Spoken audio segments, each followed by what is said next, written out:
ఏమైంది? రాత్రిపూట ఒంటరిగా వెళ్తున్నారు? మర్యాదగా ఇక్కడి నుంచి పొండ్రా వెదవల్లారా. అనయ్య మీరు పొండి. ఏం చేస్తున్నారు? ఇలాగే రాత్రిపూట ఆడదాన్ని బెదిరిస్తారా మీరు? మూసు కూర్చో, లేకపోతే కొట్టి చంపేస్తాను. ఇలా చెడుపినా ఆ రాయి ఇల్లు గురించి మొత్తం తెలియాలి నాకు. ఇది ఆకాష్ గారి ఆజ్ఞ. నువ్వు తిరిగి వచ్చేసరికి మొత్తం నాకు చెప్పేయాలి. ఏంటి అర్థమైందా? లేకపోతే ఎలా నిజం రప్పించాలో మాకు బాగా తెలుసు. చూసుకో మరి.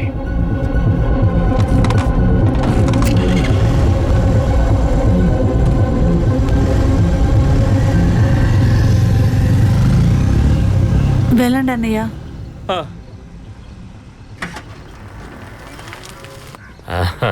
అది నేను చూసుకుంటానండి. ఇటారా ఇటా నువ్వు. సార్ అది కాదు, ఇలా చూడండి అన్న, ఇది ఒక పెద్ద ప్రాబ్లం. వీళ్ళ మనుషులు వెళ్ళి స్లమ్లో ఉన్న ఒక అమ్మాయిని కొట్టారంట. అక్కడ ఉన్న వాళ్ళందరూ కోపంతో పోలీస్ స్టేషన్ ధ్వంసం చేశారు. నా మనుషులా? ఏమంటున్నారు? అరే వీళ్ళ మనుషులు ఆ బినాని మాత్రమే బెదిరించడానికి వెళ్ళారు. లేదు, నాకు తెలియకుండా మీ ఇష్టానికి మీరు డిసైడ్ చేశారంటే నేనేం చేయలేను. మీ ఇష్టం. మీరు ముందుగానే చెప్తేనే ఆ ఇంటి కేసుని హ్యాండిల్ చేసినట్లు నేను చేయగలను. నా సర్వీస్ బుక్ రాసేది మీరేం కాదండి. ఎస్పీ ఆఫీస్ నుంచి లెటర్ వచ్చింది. వెంటనే సమాధానం చెప్పు, లేదా లీవ్ వేసుకుని ఇంటికి వెళ్ళి అంటున్నారు. జాలీగా లీవ్ తీసుకొని కులు మనాలి, కాశ్మీర్, సిమ్లా అని వెళ్ళి ఎంజాయ్ చేయి. కొండలను చూస్తే ధైర్యం వస్తుందేమో. నీకు ఏ విషయం తెలియకుండా నువ్వు మాట్లాడద్దు, నోరు మూసుకొని ఉండు చాలు. కూర్చో. నేను ఇచ్చే డబ్బు తీసుకుంటూ నన్ను ఎదిరించి మాట్లాడుతున్నావా? సార్ 2000 నోట్ల కట్టలు మీకు నేను 10 ఇచ్చాను. అయినా సరే ఎక్కువ కావాలని అడిగారు కదా, కాబట్టి అనవసరంగా ఇప్పుడు నాకు కోపం తెప్పించొద్దు. కావాలంటే నేను నీకు లీవ్ ఇప్పిస్తాను. సార్ అది కాదు. చూడు, లీవ్ తీసుకుని కుటుంబంతో హాయిగా తిరుగు. ఈ ఊరిని, పోలీస్ స్టేషన్ని నేను జాగ్రత్తగా చూసుకుంటాను, సరేనా? విషయం ఏంటంటే నీలాంటి వాళ్ళకి కాస్త మనశ్శాంతి కావాలి, కానీ మాలాంటి వాళ్ళకి గొడవలు కావాలి. అలాంటి వాడు ఒకడున్నాడు.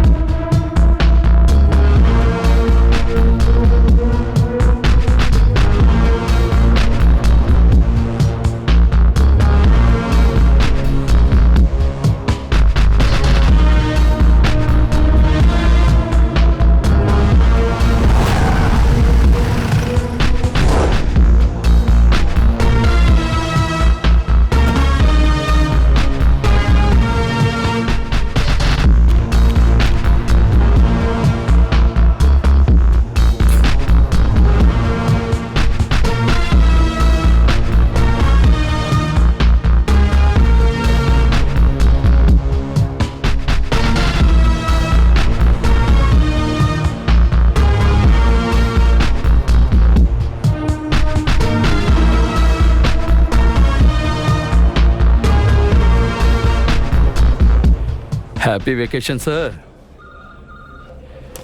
ఎక్కడికి వెళ్తున్నారు? కాశ్మీర్కా లేక క్యానింగ్కా?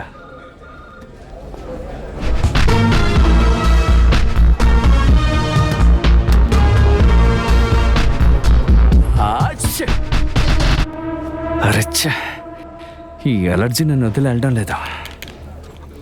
ఇదంతా సక్రమంగా ఉంటుందా? డౌట్ గా ఉంది. మీరేం దిగులు పడొద్దు, అంతా నేను చూసుకుంటాను. వచ్చాడు చూడండి.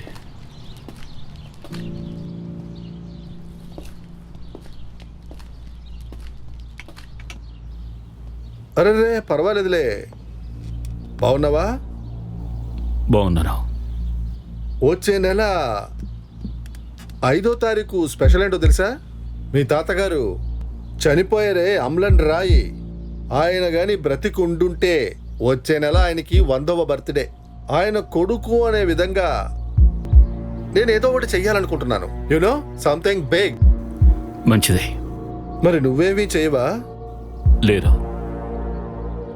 మీలా మమ్మల్ని తాతయ్య ప్రేమించలేదు. All the best.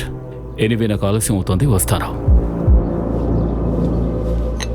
So boys and girls, నేను చెప్పింది గుర్తుంచుకోండి. స్ట్రోక్స్ కంటే కూడా బ్రీతింగ్ చాలా ఇంపార్టెంట్, మర్చిపోకండి. Okay, jump. Come on, jump.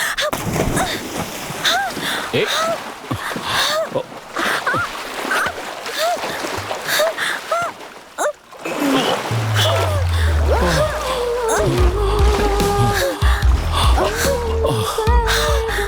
Are you okay? Thank you.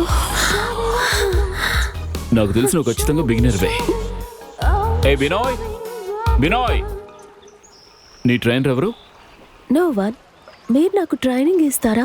మీ మీద నాకు పూర్తి నమ్మకం ఉంది. ఓకే, నేను ఖచ్చితంగా ట్రైనింగ్ ఇస్తాను, కానీ స్విమ్మింగ్కి ఇది కరెక్ట్ డ్రెస్ కాదు. అక్కడికి వెళ్ళి కాస్ట్యూమ్ కలెక్ట్ చేసుకో. ఓకే పద, I will help you. Come. No, I'll take care of my self.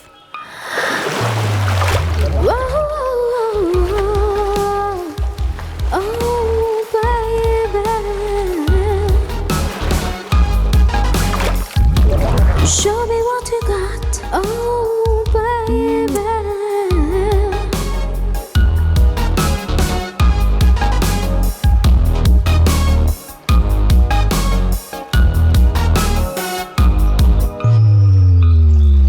ఏంటి? దేనికి మీరు రిజైన్ చేయాలి? ఇలా చూడండి, మీరే తప్పు చేయలేదు. నీకు సమస్య అర్థం కావడం లేదు. ఈ ఇష్యూ కనుక పెద్దదైందంటే అసోసియేషన్లో కంప్లైంట్ ఇస్తారు, ఆ తర్వాత నా కెరీరే నాశనం అవుతుంది. అదంతా ఈజీయా? స్విమ్మింగ్ పూల్ చుట్టూ సీసీటీవీ కెమెరాస్ ఉన్నాయి, అన్ని రికార్డ్ అయ్యి ఉంటాయి. లేడీస్ డ్రెస్ మార్చేది రికార్డ్ అయి ఉంటుంది. అలాంటప్పుడు మీరెలా తప్పుగా నడుచుకుని ఉంటారు? నెలలో జరుగుండొచ్చుగా.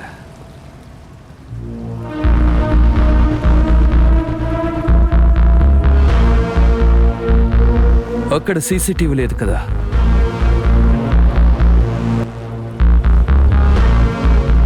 నీళ్ళ లోపల నువ్వు తన దగ్గర తప్పుగా ప్రవర్తించావు. అబద్ధం. వెళ్ళి అమ్మాయిని అడగండి. అరే, ఆ అమ్మాయే నీ మీద ఇప్పుడు పోలీస్ స్టేషన్కి వచ్చి కంప్లైంట్ ఇచ్చింది.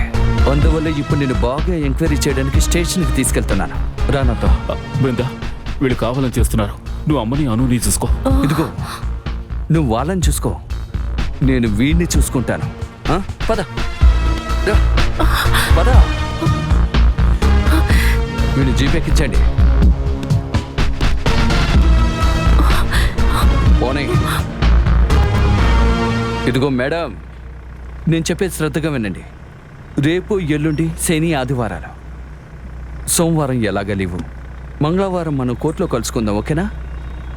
నీ లవ్వర్ని ఎలా ట్రీట్ చేస్తానో నువ్వే చూడు.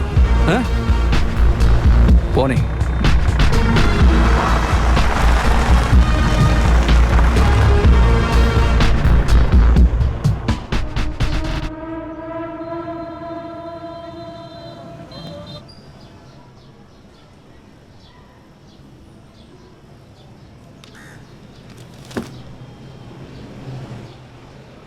నేను ఒక విషయం చెప్పనా? మీ అబ్బాయి తిరిగి వచ్చేంత వరకు మీరు మా ఇంటికి వచ్చి ఉండండి. లేదు, నేను అంటున్నానని తప్పుగా అనుకోద్దు. వాళ్ళు ఈ ఇల్లు కాజేయాలన్న ఉద్దేశంతో నన్ను, నా కొడుకుని విడదీసి తీసుకెళ్ళిపోయారు. ఏవైనా సరే నేను ఈ ఇల్లు వదిలిపెట్టి ఎక్కడికి రాను, ఎక్కడికి కానీ ఎవరూ లేకపోతే వాళ్ళ ఇంటిని ఆక్యుపై చేసుకుంటారు కదా. వీణా ఆంటీ కూడా లీవ్ పెట్టి వెళ్ళిపోయారు. అయితే కొన్ని రోజులు ఇక్కడే ఉండమ్మా, ఆ తర్వాతే ఇంటికి రా. ఈ లోపల నేను లాయర్తో అన్ని విషయాలు మాట్లాడతాను. అప్పుడే మంగళవారం కోర్టులో మనం బెయిల్ తీసుకోగలం. నేను కూడా అదే ఆలోచించాను నాన్న. నేను వీళ్ళని వదిలేసి ఎక్కడికి వెళ్ళను.